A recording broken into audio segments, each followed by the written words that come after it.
اساسگزار صلح و وحدت ملی پیشوای ملت پرزیدنت جمهوری تاجیکستان محترم امامعلی رحمان رئیس ولوس جرگه مجلس نمایندگان شورای ملی جمهوری اسلامی افغانستان میر رحمان رحمانی را که با سفری رسمی در شهر دوشنبه قرار دارد به حضور پذیرفتند. ضمن صحبت جانبها در فضای حسن تفاهم کامل وابسته به جنبه‌های مختلف همکاری‌های تاجیکستان و افغانستان همچنین موضوعات مبرم بین المللی و منطقوی مبادله افکار انجام دادند.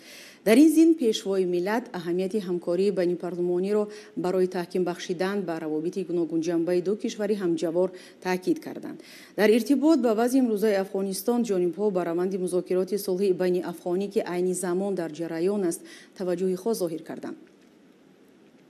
سروری دولت تاجیکستان ضرورت در زمینه پیدا نمودن راه‌های ثمربخش استقرار صلح و ثبات پایدار را در افغانستان قید کردند. در این ضمن پرزیدنت کشور ما جانبداری تاجیکستان را از اقدامات و تلاش‌های پیوسته حکومت افغانستان در این جاده بار دیگر ابراز داشتند. با اشاره به دستگیری همه‌جانبه تاجیکستان از تشبس‌های جامعه جهانی جهت تأمین صلح و ثبات و رشد اقتصادی و اجتماعی افغانستان همجوار، پیشوای ملت اهمیت در آخر ماه مارس سال روان در شهر دوشنبه دایر گردیدن جلسه سطحی بلند همایش قلب آسیا روند استانبول را که تاجیکستان ریاست آن را به عهده دارد مخصوص تاکید کردند. در رفت صحبت جانبها همچنین علاقمندی خود را جهت تحکیم و توسعه منبع روابط سودمند دو جانبه در سمت‌های گوناگون مورد توجه طرفین از جمله در عرصه‌های اقتصاد و تجارت و اجتماعیات من جمله با انابت همه‌گیری کووید 19 در ساحه تندرستی ابراز نمودند. همزمان به ضرورت تحکیم زمینه حقوقی چنین همکاری‌ها و نقش پارلمان‌ها در این روند اشاره کرده شد. وابسته به همکاری‌ها در ساحه امنیت، ضرورت تقویت شریکی دو کشور در مبارزه علیه خطر و تهدیدهای زمان معاصر به خصوص تروریسم، افراطگرایی و قاچاق مواد مخدر، همچنین تأمین امنیت سرحدات مخصوص تاکید کرده شد.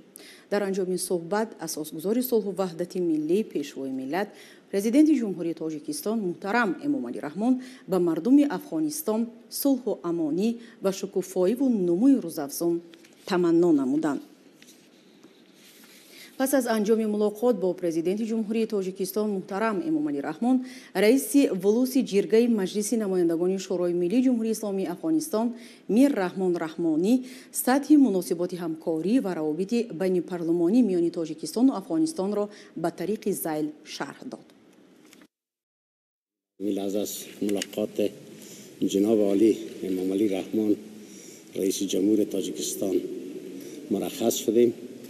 البته ملاقات ما روی مسائل صلح افغانستان و موضوعات مهاجرین افغانستان و تجارت افغانستان بود که ما با رئیس جمهور در حدود 1 ساعت ملاقات داشتیم.